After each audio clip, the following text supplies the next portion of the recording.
Shalom, selamat berjumpa kembali dalam program penyembuhan luka batin bersama dengan saya, Romo Arsenius Fikar CSE. Para sahabat yang dikasihi oleh Tuhan, kita telah berbicara banyak mengenai penyembuhan luka batin.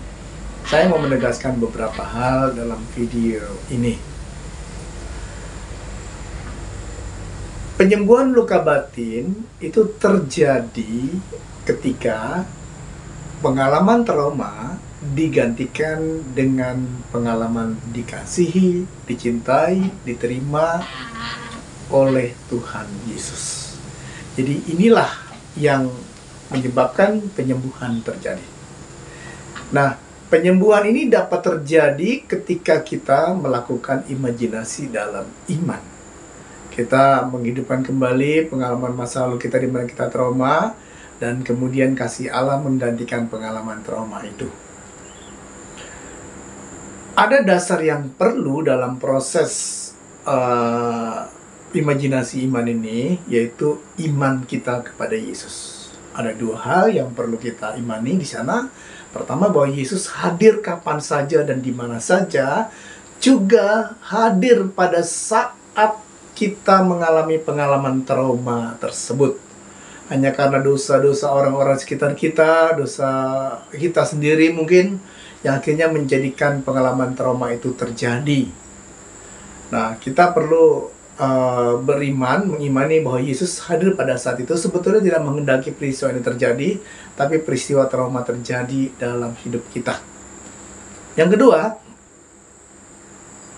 kita boleh meyakini bahwa Tuhan mau menyembuhkan setiap luka batin. Karena tidak ada luka batin yang mendekatkan diri kita kepada Tuhan. Kemarahan, kekecewaan, sakit hati, minder, dan sebagainya, itu tidak dapat membuat kita dekat dengan Tuhan. Maka kita percaya bahwa Tuhan mau menyembuhkan setiap luka batin kita. Jadi dasar penyembuhannya adalah iman, dan ini memerlukan sebuah syarat penting yang pada video terakhir kita bicarakan, yaitu pengampunan. Kita perlu mengampuni orang yang melukai hati kita atau yang menyebabkan trauma.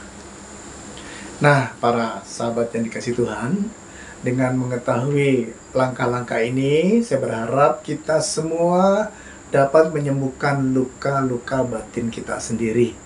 Kita bisa melakukan meditasi, kita bisa sedikit meluangkan waktu untuk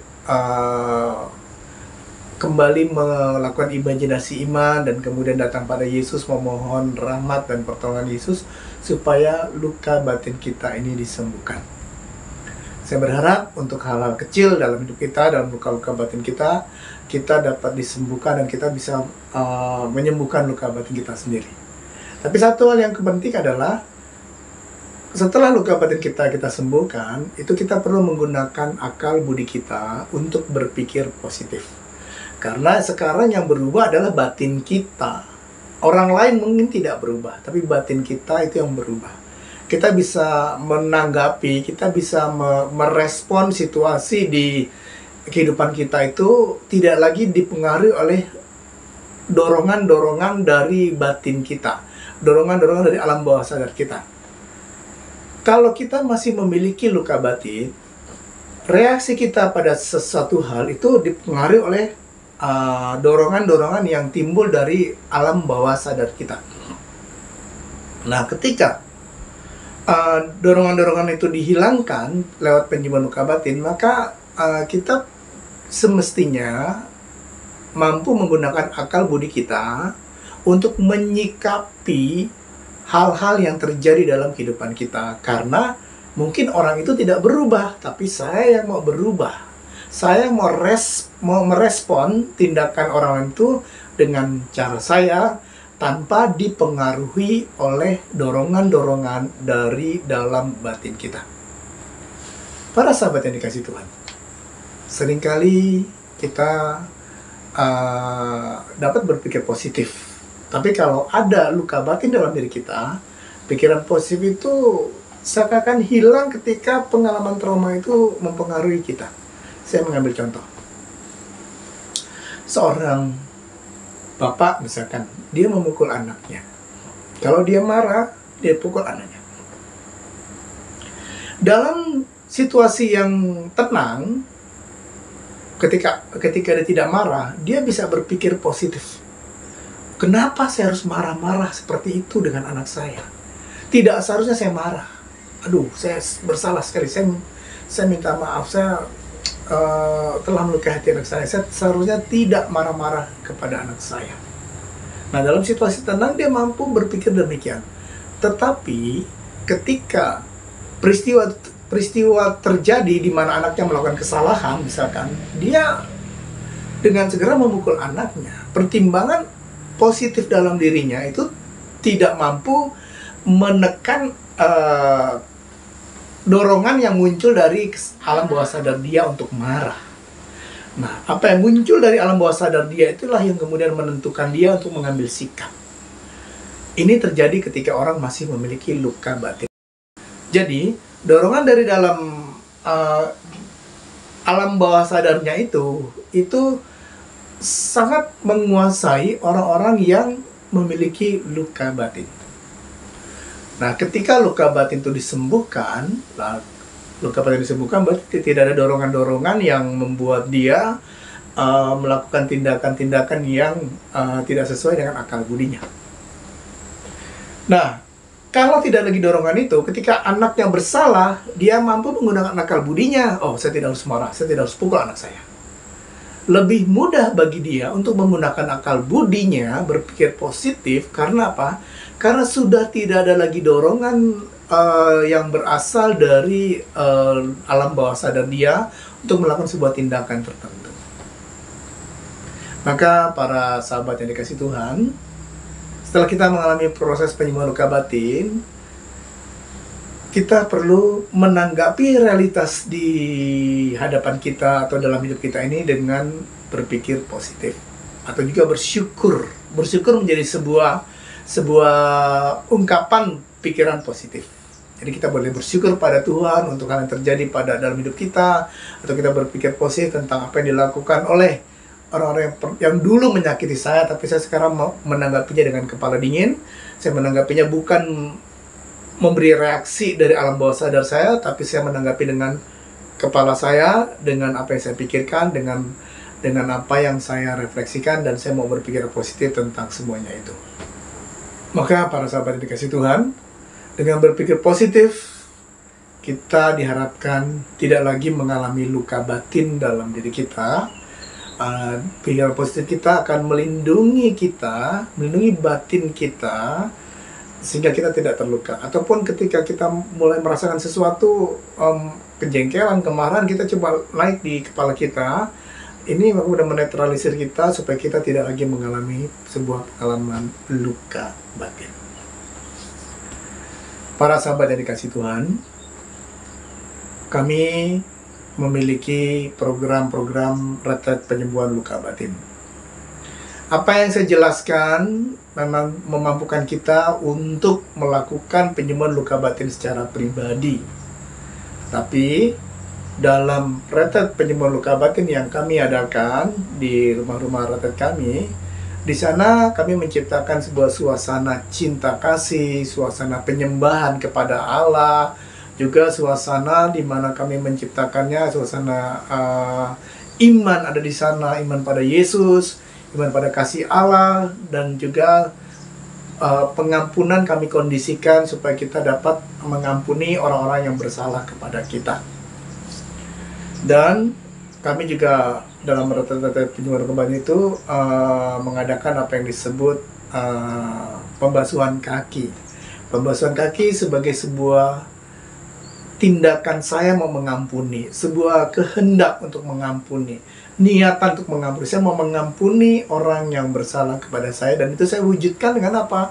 Dengan membasuh kaki mereka. Jadi kerinduan atau keinginan untuk mengampuni itu saya wujudkan lewat tindakan jasmani dengan membasuh kaki mereka yang pernah melukai hati saya.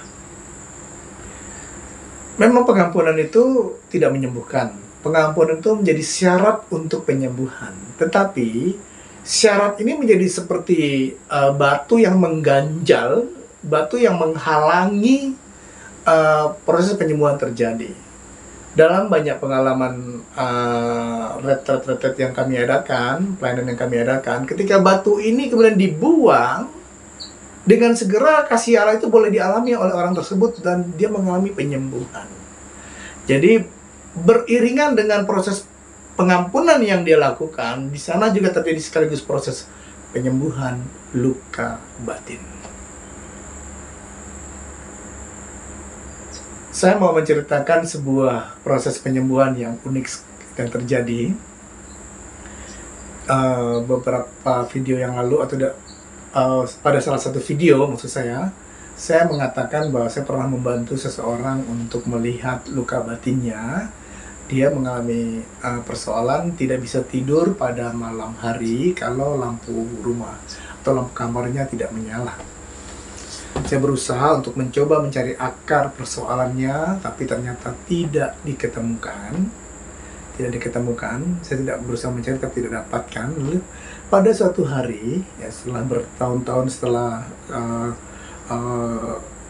saya membantu dia mencoba mencari akar persoalannya itu, akar luka batinnya.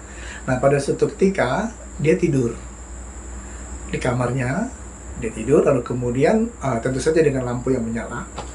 Nah, pada waktu itu kemudian lampu mati atau listrik mati. Dia segera bangun karena mengalami kesesakan, mengalami situasi yang tidak enak pada waktu itu. Nah, pada waktu dia terbangun itu, Tuhan memberi rahmat kepada dia. Dia seperti melihat sebuah film, sebuah gambaran. Di gambaran itu dia melihat seorang anak kecil yang tertidur. Dan di lantai 2, dan dia merasakan bahwa anak kecil itu adalah dia. Dia tertidur pada sore hari, mulai gelap, lalu kemudian ketika kegelapan terjadi di ruangan itu, anak itu mulai terbangun menangis, memanggil kedua orang tuanya, tapi orang tuanya rupanya ada di bawah sedang menonton televisi. Mereka tidak mendengar. Lalu kemudian anak ini menangis, kemudian berjalan, lalu kemudian memukul-mukul tembok, lalu kemudian dia sampai pada sebuah pintu, dia pukul pintu itu. Rupanya tetangganya mendengar, lalu kemudian tetangganya itu memberitahu kepada orang tuanya, dan orang tuanya mengambil dia. Nah, setelah melihat gambaran itu, dia bersyukur karena Tuhan memberikan gambaran itu kepada dia. Dia bersyukur.